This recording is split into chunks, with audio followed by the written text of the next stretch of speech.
अस्सलामुअलैकुम जनाब, की हाल है सज्जनों, प्यारे बेलियो ते मित्रों, ठीक हो? दुआ करना ठीक हो इंशाल्लाह। अच्छा, आज ही यार ना बड़ी एक इंटरस्टिंग वीडियो है कि इन्वेटर ਦੇ ਵਿੱਚ ਆਪਣਾ ਨਾ EST ਦਾ ਫਾਲਟ ਆਉਂਦਾ ਹੈ। ਠੀਕ ਹੈ ਨਾ ਜੀ। EST ਦਾ ਫਾਲਟ ਕਿਉਂ ਆਉਂਦਾ ਹੈ, ਇਹਦੀ ਕੀ ਵਜੂਹਾਤ ਹੈ ਔਰ ਇਹਨੂੰ ਕਿਸ ਤਰ੍ਹਾਂ ਅਸੀਂ ਠੀਕ ਕਰ ਸਕਦੇ ਹਾਂ। ਠੀਕ ਹੈ, ਕਾਫੀ ਲੋਕਾਂ ਨੂੰ ਇਹ ਪਤਾ ਨਹੀਂ ਕਿ EST ਚੀਜ਼ ਕੀ ਹੈ। ਠੀਕ ਹੈ ਨਾ ਜੀ।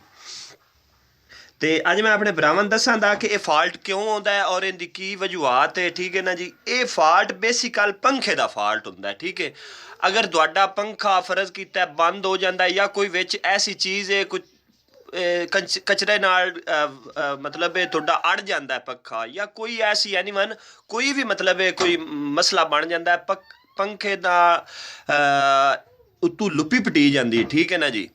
ਜਿੱਥੇ ਮਤਲਬ ਇਹਦੇ ਵਿੱਚ ਲੱਗੀ ਹੁੰਦੀ ਹੈ ਜਾਂ ਮਤਲਬ ਜੋ ਕੋਈ ਤਰੀਕੇਕਾਰ ਹੈ। ਵੇਖੋ ਨਾ, ਹੁਣ ਮੈਂ ਤੁਹਾਨੂੰ ਵਿਖਾਣਾ ਇੱਥੇ ਪੰਖੇ ਦਾ ਅਗਰ ਫਰਜ਼ ਕੀਤਾ ਕੋਈ ਵਿੱਚੋਂ ਕੋਈ ਤੁਹਾਡੇ ਕੋਲ ਇਨਵੇਟਰ ਗਿਰਦਾ ਹੈ, ਉਹਦੀ ਲੁੱਪੀ ਪਟੀ ਜਾਂਦੀ ਹੈ। ਠੀਕ ਹੈ, ਤੇ ਉਹਨੂੰ ਅਸੀਂ ਕਿਸ ਤਰ੍ਹਾਂ ਅਸੀਂ ਅੱਛਾ, ਇਹ ਫਾਲਟ ਕਾਫੀ ਵਜੂਹਾਤ ਤੋਂ ਆ ਸਕਦਾ ਹੈ ਕਿਉਂਕਿ ਅਸੀਂ ਲੋਕ ਕਾਫੀ ਜ਼ਿੰਮੇਦਾਰ ਮਤਲਬ ਜਿਹੜੇ ਲੋਕ ਤਲਕ ਰੱਖਦੇ ਨੇ ਨਾ, ਉਹ ਫਿਰ ਇਸ ਚੀਜ਼ ਦਾ ਖਿਆਲ ਨਹੀਂ ਰੱਖਦੇ ਕਿ ਥੋੜੀ ਬਾੜੀ ਧੂਲ ਮਿੱਟੀ ਵੀ ਆ ਗਈ ਹੈ ਤੇ ਕੋਈ ਨਹੀਂ, ਪਰੇਸ਼ਾਨੀ ਆ ਗਈ, ਸਮਝ ਸਾਡਾ ਬਸ ਨਿਜ਼ਾਮ ਚੱਲਦਾ ਪਿਆ।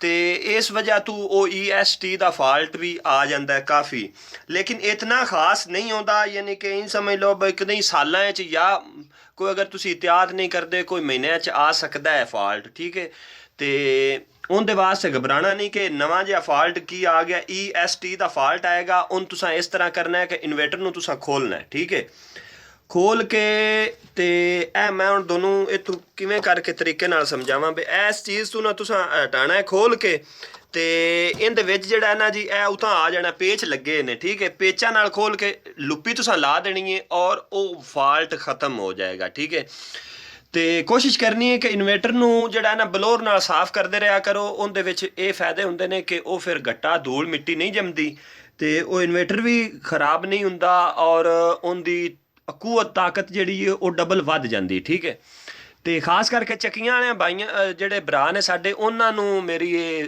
ਗੁਜ਼ਾਰਿਸ਼ ਹੈ ਕਿ ਤੁਸੀਂ ਇਹਨੂੰ ਜਿਹੜਾ ਨਾ ਹਫਤੇ ਦੇ ਵਿੱਚ ਜਾਂ ਮਹੀਨੇ ਦੇ ਵਿੱਚ ਕਮ ਅਜ਼ ਕਮ ਇੱਕ ਵਾਰੀ ਜਿਹੜਾ ਨਾ ਜੀ ਇਹਨੂੰ ਜ਼ਰੂਰ ਬਲੋਰ ਮਾਰ ਦਿੱਤਾ ਕਰੋ। ਉਹਦੇ ਨਾਲ ਇਹ ਕਿ ਇਹਦੇ ਤੋਂ ਗੱਟਾ ਮਿੱਟੀ ਖਤਮ ਹੋ ਜਾਂਦਾ ਹੈ ਔਰ ਤੁਹਾਡਾ ਜਿਹੜਾ ਹੈ ਨਾ ਇਨਵੇਟਰ ਉਹ ਮਤਲਬ ਕੂਵਤ ਜਾਂ ਉਹਦਾ ਜਿਹੜਾ ਫਰੈਸ਼ ਰਹਿੰਦਾ। ਠੀਕ ਹੈ, ਤੇ ਬਾਕੀ ਮੇਰਾ ਖਿਆਲ ਹੈ ਕਿ ਸਮਝ ਆ ਗਈ ਹੋਣੀ ਹੈ ਕਿ EST ਫਾਲਟ ਕਿਉਂ ਹੈ ਜਾਂ ਇਹਦੀ ਕੀ ਵਜੂਹਾਤ ਹੈ। ਠੀਕ ਹੈ, ਤੇ ਆਪਣਾ ਬਹੁਤ ਸਾਰਾ ਖਿਆਲ ਰੱਖਣਾ ਹੈ। ਸ਼ੁਕਰੀਆ, ਥੈਂਕ ਯੂ ਤੇ ਨਵਾਜ਼ਿਸ਼। ਬਾਕੀ ਮਿਲਾਂ ਦੇ ਨੈਕਸਟ ਵੀਡੀਓ ਤੇ।